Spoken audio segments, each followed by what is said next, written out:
stuff to talk about today, but thank y'all for holding it down yesterday. Y'all had For a good sure. show. Yeah.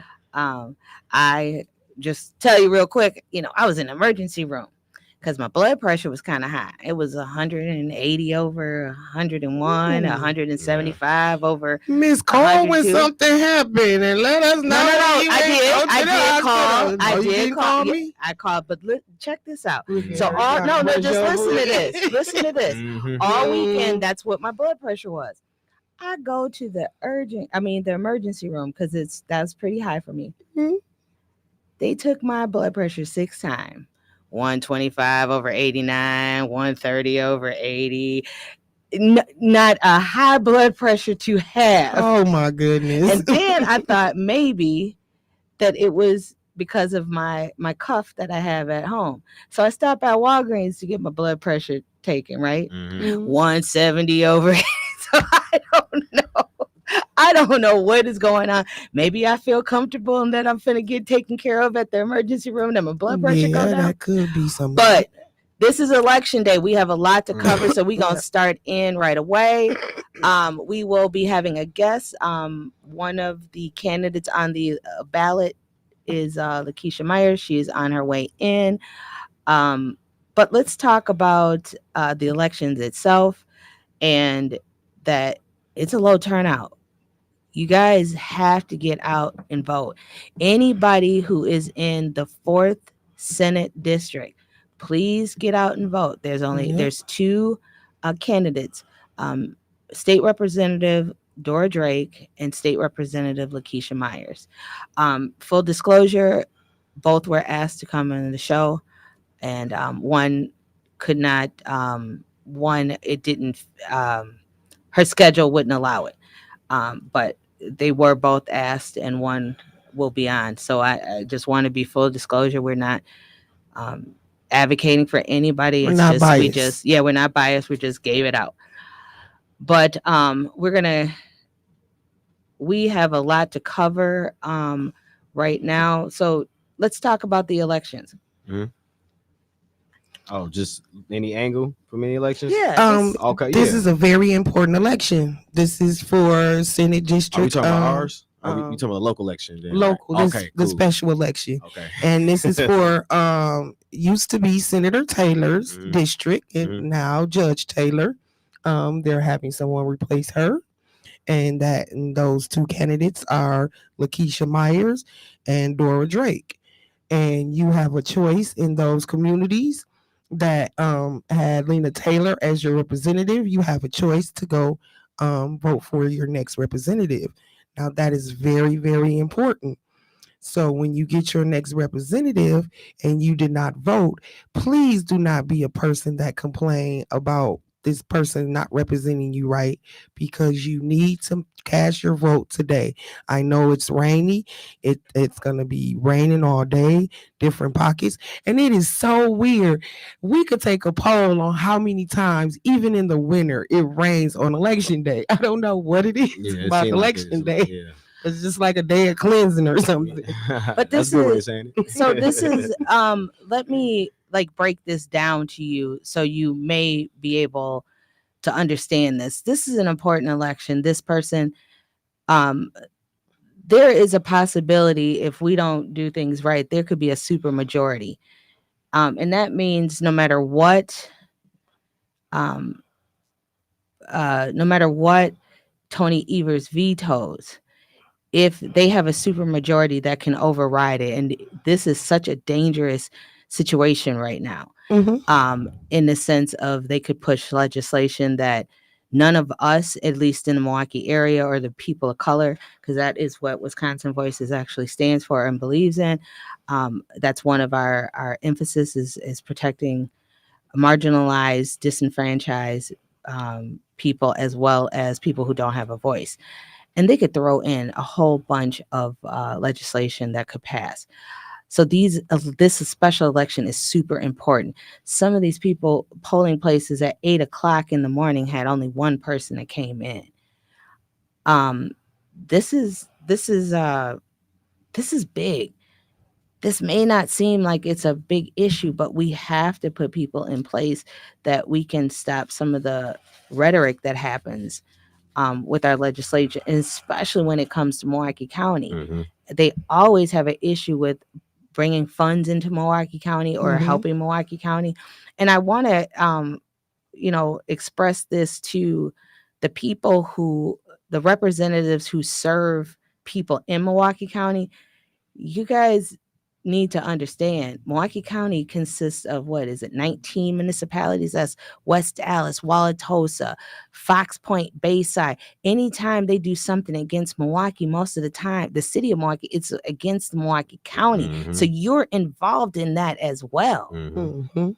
So, this is not about, it's usually county related stuff. So all those, Milwaukee is only one of those It's municipalities. that trickle effect. Right. It's the trickle, exactly. It's a Mhm. trickle effect. West Allis, Greenfield, Greendale, all of those. Franklin. Let's see, who else is there? Franklin, Oak Creek, Hales Corners. all Hales that. Corners. West Dallas. Yeah. Yeah, West. All of those Mhm. places are part of Milwaukee County. Mm-hmm. Mhm. Yep. Bayside, River Yep. Hills, Yep. Brown Deer. Mhm. These are all part of Milwaukee County. So if you are not even vote where is self-preservation at? Mhm. Right. Right. It's like you can sit here and say one thing, and you can hate Milwaukee, you can hate what it stands for, you can think of all that, but it's self-preservation. I was Yeah. just telling you before you walked in, it's about representing yourself. Today is the day that anybody in Lena Taylor's old district can go out and vote for a representative that you feel will represent you. And so and I keep saying this, and it gets to the point where I say that no one ever steals something or tries to take something that is not valuable. Mm-hmm. And there is something that you need to do, and that's vote. And they are trying to disrupt the elections already. Yeah. I know we have somebody who's trying to call in and they can't I'm get in finna because give it 'em the keeps other ringing. number. So we're going to try to give them The other number. the other number. Yeah, 52 to 53. 50 414 5253, Mm-hmm. because this is there's some chaos going on at the polling places in my city, Glendale, Wisconsin. Oh, is this all new information? This is brand new, Really? right just now. Really? And I'll get more details on it, but Mhm. there are people who are not, that you can observe elections. That is a right of anybody to observe elections, but you have to you have to register in, and you have to say who you are and all that. Mhm. And these people are refusing. We're gonna get the mayor of Glendale on to tell us what's going on. Mayor Kennedy, are you there? I am here. Hello, Mayor Kennedy. How are you today? And your jury duty? He's doing double duty. Yep, I'm doing jury duty, but actually I did just get released from that. So I'm actually free now for the rest of the day. Okay, well, Mayor Kennedy, I was just talking about some of the polling issues Glendale is having. Can you give us a little bit of what's going on there? Yeah, what we're seeing is actually some really despicable behavior, and I believe that it is the GOP that is preparing for what they're going to do in November. We have a Democratic primary between two state representatives to replace State Senator Lena Taylor, who's now a judge. There is no Republican running. Today is just a Democratic primary, and we have observers at all Glendale polling locations who are either listing themselves as GOP or concerned citizen. None of them are from Milwaukee County. Some of them are from as far away as like Norway, which is an hour and 15 minutes southwest of Glendale. And they have been challenging every single absentee ballot. And they are also disrupting the proceedings going on of people trying to come in and vote by arguing with the poll workers, saying that they're not allowed to get close enough. They're allowed to be 3 feet away. There's tape on the floor that shows where they're allowed to be, but that's not good enough to them. They are complaining that about every single ballot and trying to challenge and throw out all the absentee ballots. Two of them have been removed by police because they were given multiple warnings by poll workers, and finally the poll workers called the police. So one was removed at the Bavarian Beer House location, another was removed at Good Hope School. And so I am on my way to City Hall to find out sort of where things are now, but that's where they were as of about 20 minutes ago. And there is 3 polling locations, and I don't think they're gonna. I just will find it very hard to see that we have one at City Hall, and that's connected to the police department. So I don't know if they're gonna mess with that one. Well, they were earlier today, and the police came over and they settled down at City Hall. Okay, but that is just because the police are like 2 feet away. This is what I keep trying to tell people, and we This is do. sad. This is not about Democratic, Republican. This is about your right Democracy. to vote. This is democracy at its finest, and right now, this is a test case of what they are getting ready to do when it comes to the vote in August and November. Mhm. And I would advise people, please get out and vote. Mayor Kennedy, what are some of the things the city is trying to help with or do? So Glendale has always worked really hard to make sure that our voters feel like they have the opportunity to vote. So we send poll workers out to all of the nursing homes to make sure they have an opportunity to register. They have an opportunity to cast a ballot with a special voting deputy. We encourage our voters through multiple city newsletters as well as city emails to request an absentee ballot if for any reason you think you might need one. And so we push really hard on our voters to vote by absentee ballot. And as a result of the efforts that we have done in informing our voters of all the different ways they can cast a ballot, making sure they're aware of when all the elections are, we have an incredibly high turnout. In the gubernatorial election in 2022, we had a 90% turnout. In the presidential election in 2021, we had a 2020, we had a 91% turnout. So our voters are informed on how to vote, and they know all the options available to them, and they show up and vote. And so I believe that's why the Republicans are targeting Glendale, because we vote overwhelmingly Democratic, and our voters are going to turn out and vote. And so they're practicing right now of how they can disenfranchise voters in a very Democratic city come November.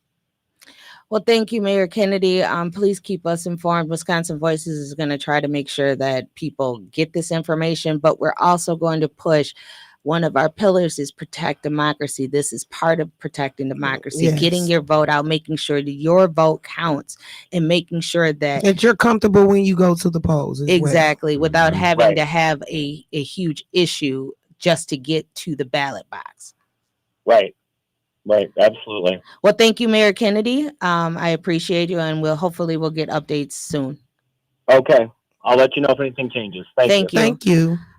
So again, just to recap, what is happening, all 3 polling places in Glendale have had observers come in and try to either question the absentee ballots or stop people from going in.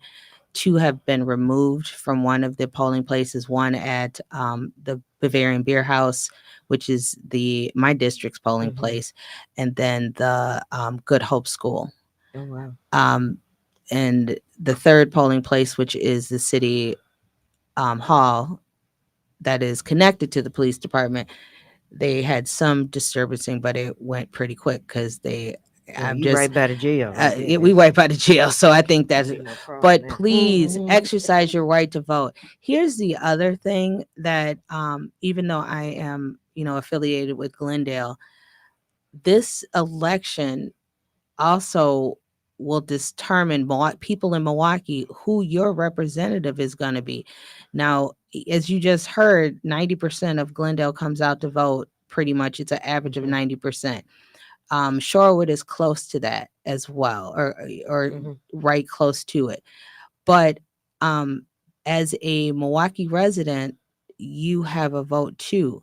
And because of the way the um the lines are drawn, do you want It's majority Glendale? Milwaukee. Yeah. It's majority Milwaukee, but do you want Glendale and Shorewood to decide who your representative is? Yes, then that's great. If you think we have a good idea of what's going on, go ahead. But you should have a way of getting in there too. So we You should need have a voice, and you that's should voting. have a voice, and don't let anybody else dictate who is going to be your representative. With that being said, we have a candidate here who is running in this special election. And again, I did reach out to both candidates. Introduce yourself. Hello, Milwaukee. This is Lakeisha Myers. I'm the state representative currently for the 12th Assembly District, and hopefully I will be your next state senator for District 4. So if you are in Milwaukee, north of Capitol to the county line or to 124th Street, in the Madison Park area of Wauwatosa, if you live in Glendale or Shorewood, I am running to be your state senator today. So please go out and vote today. I was number 3 at Vincent High School at about 10:15.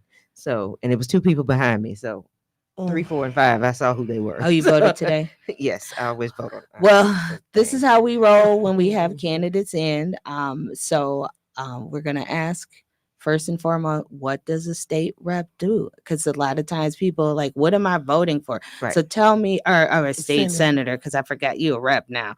But what does a state senator do?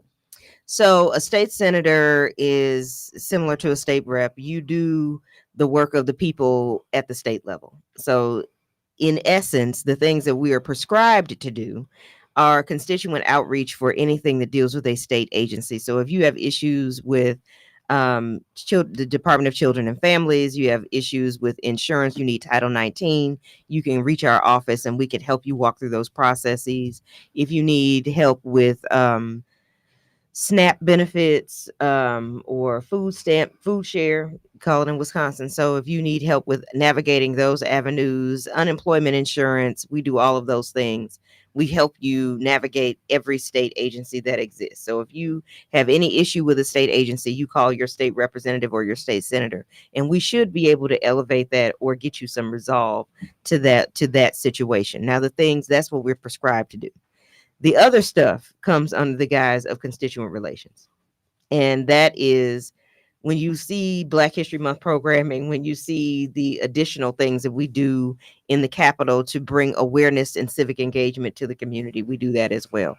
So when you talk about advocacy days, when you talk about presenting citations to people in the community for doing the work that they've done, I use the example. I know Homer talked this morning about Homer Blow's birthday party for the kids that he has. Homer lives in my district. I actually was able to honor Homer at the state capitol regarding the work that he and his wife do with the Homer Blow birthday party for the kids. And understanding Homer's backstory, I thought he would be a good person to be acknowledged as a hometown hero in the Capitol.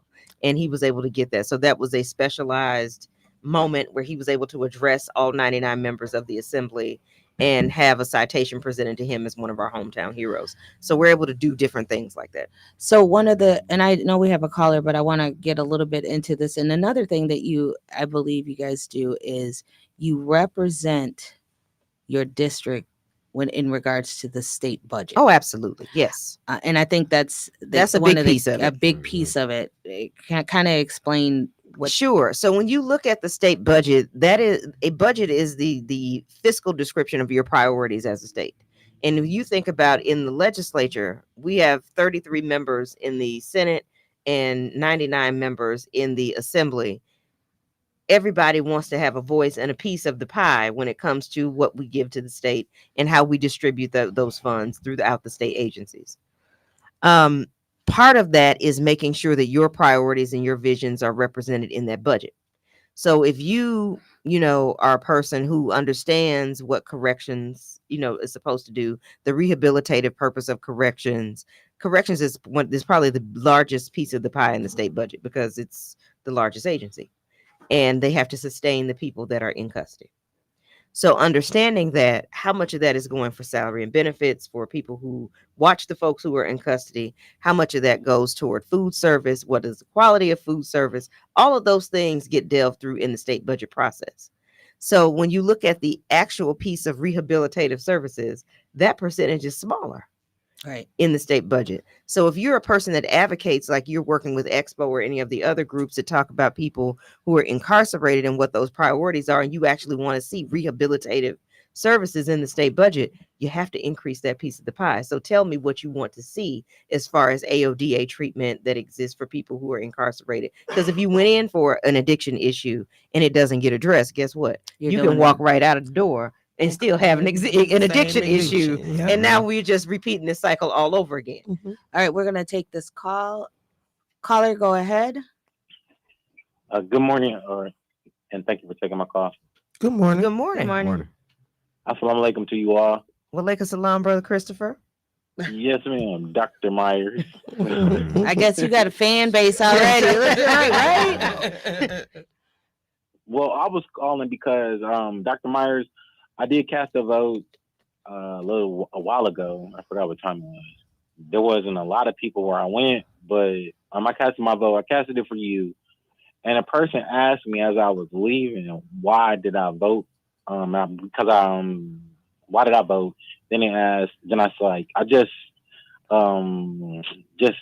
told them that I voted for you. I was like, well, I voted for Keisha Myers. Then he was like, well, why'd you do that? And I was like, well, the reason why I voted for, or some of the reasons why I voted for Dr. Lakeisha Myers is because I think she has a full grasp, or she has a comprehensive understanding as to what is going on, what needs to be done. She's, in my opinion, highly qualified. And I think that we deserve to put a person in that position that Judge Lena Taylor occupied for so long, who I think would be just as vigorous in the pursuit of justice and equality for our people on a state representative level. So thank you for taking my call. Thank you. Absolutely. Thank you. And I Thank you, thank you for Chris. your vote, Christopher. So let's talk about a little bit about you, because he kept calling you doctor. So we kind of, I was, Well, you've had I've two known doctors. You you- just talked to Dr. Brian Kennedy as well. So. yeah, but that's Brian. That's my mayor. I know about him. But the thing is, I've known you for a while. Mhm. Not really getting the grasp of what you've really done. Mhm. I think you should kind of tell people what your background is and how you got to where you are, because I think that does make a difference. Sure. Starting with just your education background, and then how'd you get to be running right here? And I know you took some people out to get to where you are. So You make it sound like, assassination. Don't say it like that. no, you know what it is. People It's- turn the radio but on. you they have think something to. else. But you know, mercenary or something. but you It's a Miko it's twist. political. You had to do this. You have to fight. You to do. get to You your do. spot. And you So have I to just wanted to- understand. She did it with a lot of class. You have to understand kind of how I was raised. I guess I'll go back there. So both of my parents are teachers, or retired now, but were educators by trade. Both Southerners, both came to Wisconsin for better opportunities in the 70s, and were a part of kind of the union movement in Milwaukee. All of that, especially when you look at the union movement, especially for Black teachers in a state like Wisconsin, who for a long time would not hire Black educators. Mhm. Let me start there with that. And then had a wave and influx of Southern Black teachers that joined the unions. There was infighting in the teachers union back in the day to recognize Black teachers, to even, give them basically a seat at the table. My parents were a part of that movement. You couple that with the time that when I came along, being born in the 80s, and apartheid was high in South Africa, what was going on. My parents took me to Mandela rallies. So that's how I grew up. You have to do something about the things that you dislike. So I grew up in a family of activists, of people who believed in fighting for what was right, in whatever way you saw that was possible and could be your lane in doing that. So that's where I get my spirit of fighting for people from. Also my love of education, because education, I was taught, could be the great equalizer among people. And my parents made sure that I had those opportunities and were able to do that work and do it, and not just educating in the schoolhouse, but we had books at home. You know, I got retaught at home. I got expanded lesson plan editions at my house, you know. So you might have had one piece of I homework. had one from piece school, of homework but from your school, mom and then gonna mom and put dad three. gave me, you know, Special projects. special from home. projects and summer projects that you get. And then it was like when I went to Auntie's house, I had to do it here, you know. So all these people, I had work to do everywhere I went. It was something that was being done to kind of nourish and feed that spirit and that piece about it, and always understanding who you are and always understanding your history. All of that was always a part of whatever we did. So that was that piece. So translate that into 1992. That's where I always tell people I got bit by the political bug in 1992, that I can say officially that I wanted to be in politics. Bill Clinton was running for president. We had a mock election in my elementary school at Lloyd Street School. Shout out to Miss Helen Harris, who was our principal. Like my school. And we had a mock election, and they asked, you know, amongst the second and third graders who wanted to play. I think it was Ross Perot, George Bush, and Bill Clinton. And I wanted to be Bill Clinton because Bill Clinton had been on Arsenio Hall and he was cool. And he played the saxophone. And I said, and they talked about the fact that he ate McDonald's. And for whatever reason, I was like, the president eats McDonald's. I like McDonald's. At that time, I was eating McDonald's, and I said we should vote for him because he liked McDonald's. All of the things that people do, they vote for people who they like. So all these things. So I said, okay. I said, I like Bill Clinton. And they were asking people who wanted to be the different candidates. And I said, can I play Bill Clinton? And this boy in my class was like, you a girl and you black. Ain't nobody gonna, you know, you can't be Bill Clinton. I was like, yes, I can. So I asked the teacher if I could be Bill Clinton. And she said, yes, you can be our school's Bill Clinton. So we had to do the whole thing. You had to go around and ask people to vote for you. You had to give a speech. You did all these things. And my sister had it blew bubbles out of it, but it was a fake saxophone. Mm-hmm. And so I was like, I know what I'm gonna do when I give my little speech. I'm gonna have my little sister's fake saxophone and we're gonna do the whole thing. So I did this whole little presentation and everybody clapped and they liked it. And I said, oh, I think I'm gonna win. So then they had to do everybody went and voted. Bill Clinton won that election. Bill Clinton, aka me, won that election. And I said, I want to be the president. And that's what I said. I said, I'm going to be the president when I grow up. And I kept telling everybody I was going to be the president. And they was like, oh, that's so cute. You know, that's so nice. She want to be the president. That's so cute. So it became this running thing like, oh, here's our president. You know, people at church would say, here comes the president. So translating that into real life as you get older, I worked on campaigns. I managed people's campaigns. I managed at least 4 campaigns. For people who ran for county supervisor, for state rep when I was in college in Mississippi. I was on the ground for the John Kerry campaign back in 2004. That was my first national campaign that I worked on as a field organizer in the state of Mississippi, which of course was very, very red. Yes. It was difficult. We were trying to, get people to register to vote and do all these things and activate college students and do all this stuff. So I really got involved in the Democratic Party probably late high school years. I was one of the first high school Democrats that we had from Milwaukee before they were really, really like organized, like talking about like they are now. And then I went into college and joined the College Democrats of America. I was the national membership director for College Democrats back in 2005. We had our national convention is always parallel to the Democratic convention. So I went to Boston in 2004 and I was, did all these things and was able to see, how the party operates from the inside out. So I was able to understand that we have political organizations are businesses. Right. They are businesses. And that is how we operate our presidential system. So you have to be a member of the business.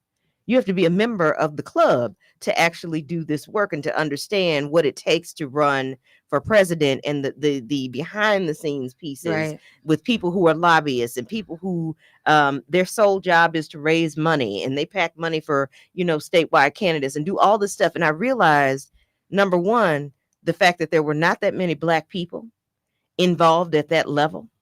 And my goal was to try to bring people to the table to do some of that work, because we have very talented people in our communities as people of color, but very few of them actually get the Like, seat at the opportunity, table. a seat or exposure to learn how to do compliance for a campaign. Or when you talk about polling, I remember when Cornell Belcher first started Brilliant Corners. So I was there when that started on the ground, and he got, his major blow up was the Obama campaign, because he was the only Black pollster that was around. And you don't see, folks doing that work and doing these things in that way. So just understanding people who get to run and operate a convention. I know the people who actually, were the CEOs of the Democratic National Convention, the last two conventions. So all of the folks that actually do this work have mentored me in some way, shape, or form, doing that work, understanding what it means to be a DNC member. We got Tamika here, who's now elected DNC member. We are on a C3 We are, but side. we on the C3 side today. But this is me talking. Okay, saying people who are, Does not to represent. The views, The and views and opinions are opinions. mine. So, just people like Martha Love who have Yeah. been in that space to do those things at the party level. So to see it operate from the inside out, you have to be in the game to understand it. I got one question for you Yes. too. When you were working with the John Kerry campaign, Mhm. did you build a lot of tough skin working down there in the South? Did you see, okay, this is how, if I can handle being down here in Mississippi doing the registrations? I know you said you've been to like Mhm. Boston, and you did a Yeah. lot during that critical time and kind of like a transition of that party. Do you see, I know you see a lot of difference from that time, because we all do, but you see you built a lot of tough skin. Were you working with that, working in that area at that time? I'm gonna let her answer that. We're gonna take a quick break. We've been rolling. We've been through, rolling. 'cause We we took a just, break. yeah, Okay, we right out rolled looking it. at us Let me give crazy, you so we a need to quick break. We're pay gonna answer bills. that. And the last, the next question I'm gonna ask is, why do you think you are the person to replace Senator Lena Taylor? Okay, I can All right. answer that too. We'll be right back with Be a Voice with Wisconsin Voices.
All right, we're back here with State Representative Lakeisha Meyer, candidate for the 4th Senate District. Yes. Answer that question. I will answer your question. So your question was Mhm. About working in the South. So first of all, I think voting culture among Black folks, especially in a state like Mississippi that has had such a storied past, is very, very important. However, we have also run into, I think what we see now more so on a widespread scale, it is you have the people who are consistently voting all the time because it was just entrenched in them because they did not have that effective vote within their lifetime, and they understand how fragile it is. So with older people, those are my people who I know are going to vote 9 times out of 10. They're going to vote all the time. Younger people who have had the opportunity to vote, trying to convince them to vote was the issue, especially working in that point in time, because you see people who can have a certain level of apathy about it and say, well, it doesn't really change anything. And I think when you look at a state like Mississippi, you're dealing with a state that had a large poor population. People had, quite frankly, a lot of things on their mind to do, and had to connect the dots for them to see how voting would make a difference. We were able to do that effectively. We raised, if you look at the state of Mississippi on a map, the northern part of the city of the district of the state, large voter population there. In the Delta, it started to grow into about half. And then at the bottom part, and I'm just talking Democratic politics, you see a lot of people in the city centers that, of course, it's the same way it is here. You see a large city centers. In the rural areas, it was sporadic. You got the more red entertainment stuff down there. Yeah. And then you have the Gulf Coast area is like little Las Vegas. So again, that is a large that was a Democratic stronghold as well in like Jackson County, Harrison County, Hancock, down in those areas. And you started to see a lot of folks who were either transplants from other places moving back to, because you have, the repopulation of a state like Mississippi with people who are from there. They've lived elsewhere and then they go back and they're now repopulating the state. So you're starting to see Democratic pickups there in those areas as well. So I see those things happening. But I will tell you, it gave me a lot of tough skin to work in places like Vermont or New Hampshire that don't have a large Black population. I'm comfortable wherever I go. You did West Virginia too? I've never been to West Virginia. That is a place I've never been. West Virginia. You did West Virginia? Yeah, I've never been to West Virginia. And they have actually a good Black population in West Virginia too. Yeah, it's interesting. But so let's ask the key question here. What makes you qualified to take over Senator Lena Taylor's spot?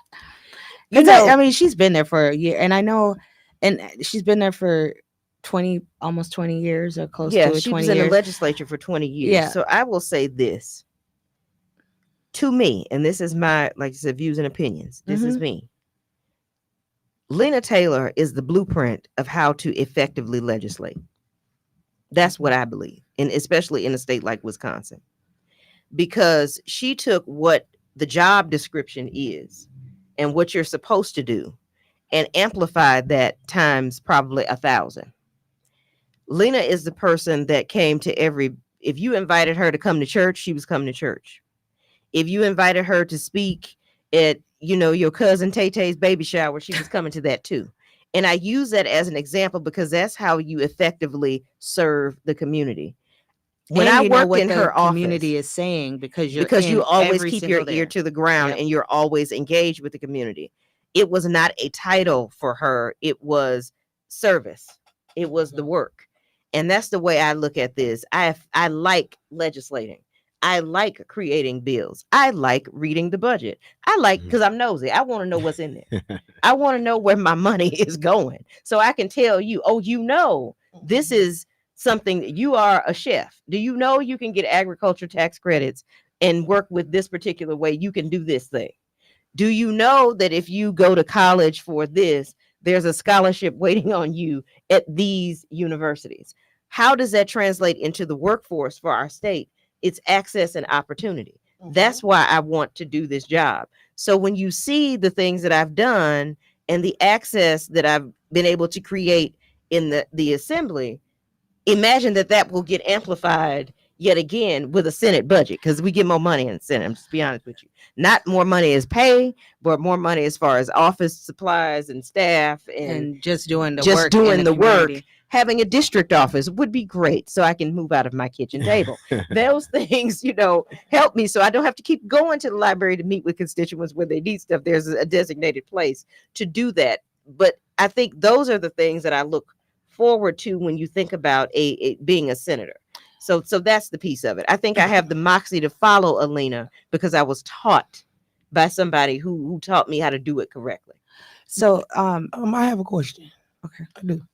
I know Senator Taylor worked on a lot of legislature, Yes. and I Oh, would you like wanna to know the know, and I list? know I'm sure the constituents would like to know, what type of legislature will you be interested in working on if you what's take really office? funny about her question, because that was the question I was about to ask, which is what legislation have you pushed, and what are you going to keep working on? Sure. And feeling that gap, or how does that affect our community? Oh, go ahead, Latoya Winters, or whatever your name is this week. Go ahead. She took Williams. Nicole's last name, Williams. All right. She changes Okay. her last name every show. So go ahead. Tell Okay. us. Got aliases? Okay. Tell us what you've worked on. So one of what the you things- have passed, Sure. what you haven't passed, what you want to push back in, try to do it on the Senate level, and what you want to keep forward. We got about I'll be quick. So there are 4 bills that I've passed into law. One has been the sexual assault by police officer bill. That was one that Lena and I worked on together. We introduced that. It did not pass the first time it went through. The first time it was introduced, it passed the second session that it went in. So it is illegal if you are ever in custody with a police officer, for them to force you into sexual relations. Just say it like that. The other part of that, you would hope so, but y'all had to make sure. we had to make sure, because there were Seen a lot things of crazy stories going on. there are Yeah. things that have happened. I'm just gonna say it Sweep that underneath the way. rug. actually, and it's not so far fetched, because I was on a jury. I was a jury foreman for one where this exact Situation happened. That. That's why I joked More than about you it would like think. that, to tell the public that it is. And they were like, really "What?" seriously No, a it really thing. is. Yeah, it is. I don't want people to think about like that's the least of our. No. That's No, it's not the something least of our serious worries. That That they is- probably wouldn't. Yeah. I've had also 3 education bills actually be passed into law. One was a technical fix, so we would not have to have DPI personnel work on like Easter Sunday to facilitate applications into the school choice program. That was a thing, and because it was done by state statute, they were working on like Easter Sunday one time. It was crazy. So we need to correct that.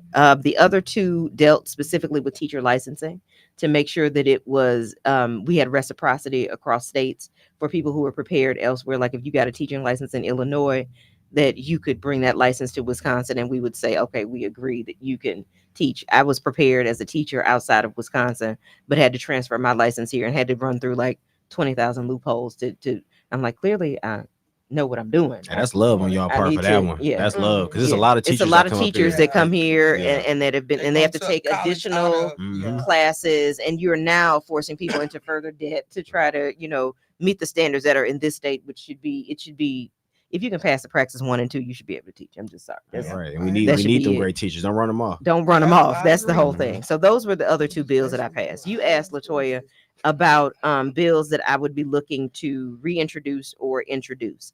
So the first one is would be a reintroduction, is requiring cash payment at businesses.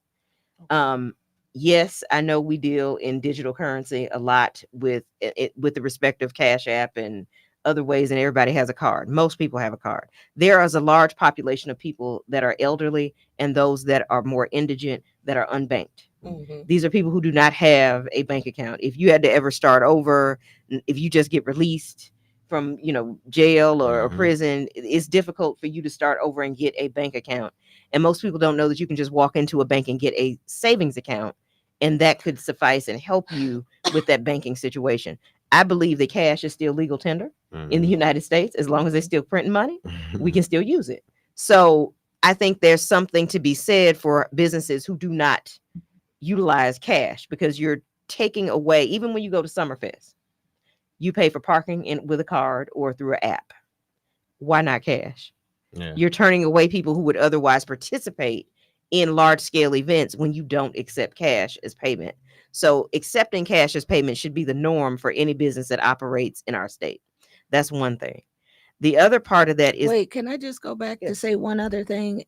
I hope you I'm just going to put my 2 cents in. Mhm. I hope you add that when they do pay cash, that you don't get an extra fee when you don't. that's the thing when have- you don't have, yes. So usually if you pay cash, it's cheaper. right. Like if you Yeah. pay for gas, it's cheaper Mhm. than using a card because the Right. card companies are making more money off of the businesses, and the businesses then passing that cost on to us, to Which the I don't consumer, think is which is not fair. I have my whole thing about card companies and them I was going to say, doing add a whole that in there yeah, too, we 'cause adding that ain't part too. fair. So that's the thing. Like my grocery stores are upset because it's like 3.5% that they have to end up paying, and the prices of things are higher because they're now compensating for the fact that card companies are charging them for when we use cards in stores. So it's the And whole some thing. card companies, a lot of them were doing this thing where if you spend less than $5, they'll They'll charge, charge you. you for Now they didn't got advanced. Whether you spend $5 or not, they're charging charging 50 you- cents yep. because they said they're being they're charged. being charged a for it. surcharge. So Yeah. it don't matter how much you spend now. Absolutely.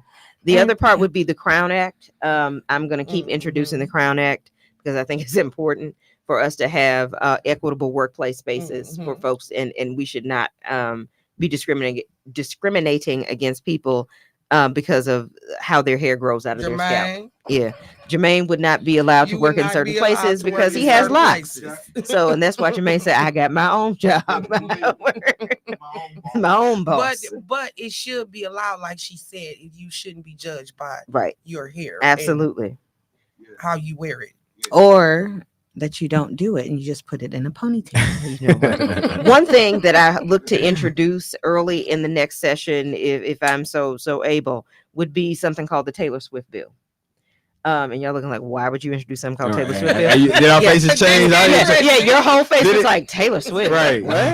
What is going on? So the Taylor is called the Taylor Swift bill because it started out of Minnesota, and it just was an incident with the NBA finals. Mhm.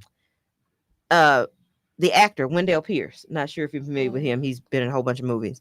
He used, I think it was StubHub, to get tickets for the Knicks game. Mhm. His tickets didn't show up until halftime Oh, for the Knicks game, that's cold. and then they would not give him a refund. He said, "No, I wanted to see 4 quarters of the basketball game, not 2. I paid the tickets for 4. You gonna give them to me at halftime? That's not acceptable." So again, you have these third-party Yeah. ticket companies, Ticketmaster, with all the exorbitant fees. You pay more fees probably at Ticketmaster Ticketmaster would get than you hard. the actual concert, than Beyonce, whoever is getting the money for the show. So you get people who are scalpers that pay all this money. So trying to get some leverage so that consumers actually get what they pay for and not get bombarded with a bunch of fees. So the Taylor Swift bill is to bring equity to that process where you actually have to pay. The bulk of your fee has to be for the artist and for the actual ticket that you pay for, and not, $200 extra in fees Mhm. that Ticketmaster and Live Nation and whoever else gets to, just take away. Ooh, saving more from money those. going So I'm through trying the to save scalpers. more money. Yeah, pretty much. Yeah. And So the thing all of that is- stuff. So trying to help $55 more. people and the consumer. Right. And this is I like supposed to that. be a convenience to use Ticketmaster, Right. Master. But I know people who go to, like, when there's a show at Pfizer, Mhm. if you go down there to Pfizer, it's almost $100 or $200 cheaper sometimes. Yeah. If you just go If to you the go stand box in line. office Yeah. and stand in line. Well, Mhm. we have a little bit more to talk about, but I thank Representative Myers for coming Don't in. forget, polls are open until 8 p.m. Today. So hopefully, if you live in District 4, that is Shorewood, Glendale, Milwaukee, north of Capitol to 124th Street, in the village of Wauwatosa. If you live by Madison Park, we're talking to you. So please go out and vote today, and hopefully you will pick number 2 on your ballot, Lakeisha Myers, for Senate. Mhm. So it's really I'm not in the it's It just depends. yeah, it just it's depends. a weird mess. So Representative Keisha Meyer, bachelor's degree, master's degree, PhD, and halfway through law school. Not halfway. We got I'll say a third. A But we third. got a Ooh. more to go. But this My, is my break has been a long time. all while like been on a serving the break. people. I just wanted to say what your education qualifications are. Thank you, Dr. Myers. We're going to take a Thank short you. break, and then we're going to talk about DNC, RNC rules and their nominees. We'll be back with Be a Voice with Wisconsin Voices.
So this is not necessarily an update. It's more so to understand what is going on. So a lot of people after the debate, but on both sides, they were saying, "Oh, Joe Biden, Ooh, oh the my God, I'm memes was scared." ugly.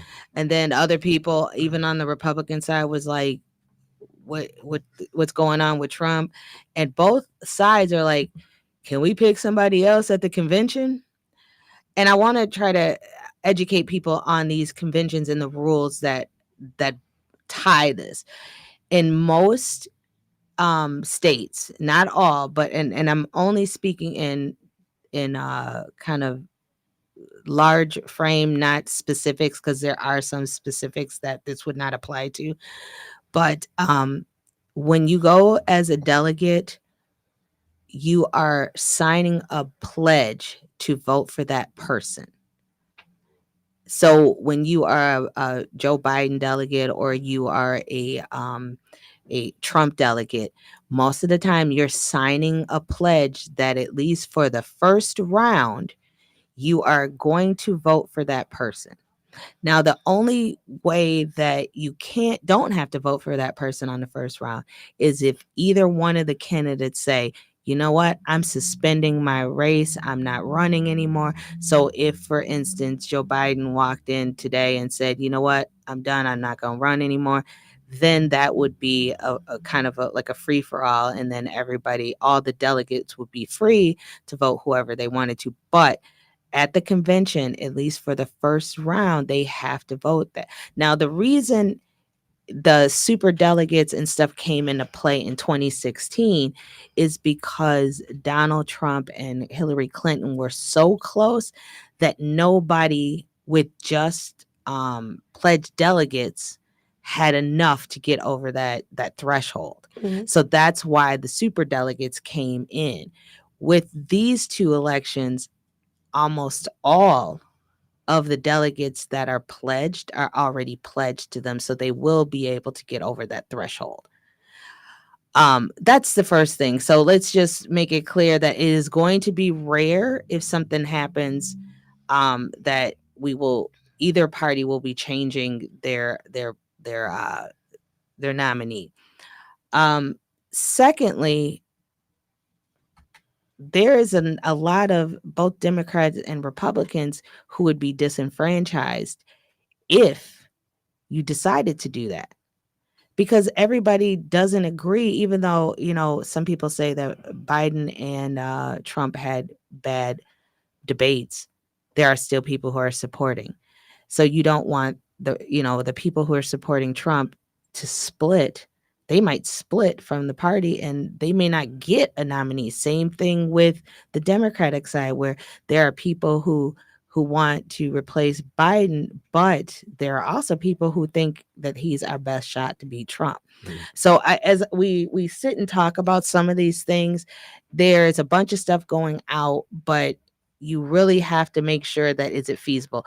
This is not feasible on either side of this, unless the candidate themselves say I'm not running or I'm suspending my campaign. So I guess I wanted to say, now let's concentrate on making sure that you pick the person that you want to be in office, and not, and just concentrate on that person and make sure that they get in office.